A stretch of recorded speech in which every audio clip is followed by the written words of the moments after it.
অতনুকে বলেছিলাম অনেক কিছু। অতনু আমার রোদের ঝলমলে শৈশব।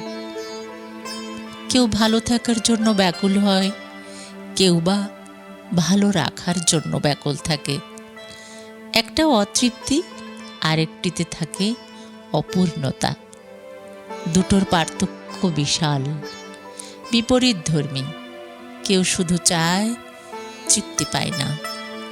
কেউ দিয়েও শান্তি পেতে চায়, ছেড়ে দিয়ে চলে আসে হাসতে হাসতে, শান্তি পায় তাতে। একেই প্রশান্তি বলে বোধ হয়।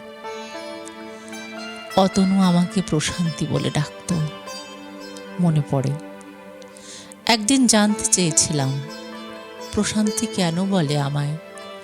তাৎক্ষণিক উত্তর দেবার অভ্যাস নেই ওর। অন্য এক সময় শুনেছিলাম মুখ দেখলে যার প্রশান্তি লাগে। শুধু তাই না, কথা বললে বোঝা যায় সব কিছু ধুয়ে মুছে চলে যায়। তাকে কি বলে প্রশান্তি ছাড়া? কথাগুলো বদলে গেছে হয়তো, শব্দের বদল হয়েছে ঢের। হাওয়া বদল হয়, জীবনের গতিপথ পরিবর্তন হয়, দরকারি কত কিছু বদলে যায়। মানুষের মিলিত প্রচেষ্টায় এখন কিচ্ছু হয় না। মিলনের অর্থ বদলে গেছে সময়ের খুনসুটিতে। আমি যেন কোনো এক অদেখা জায়গায় মিশে আছি। না শব্দ, না কথা, না কোনো গল্প, কিছুই তেমন স্পষ্ট নয়। কিন্তু প্রচণ্ড উত্তেজনায় এখনো সন্ধ্যা মিশে যেতে পারে আমাদের চাওয়ায়।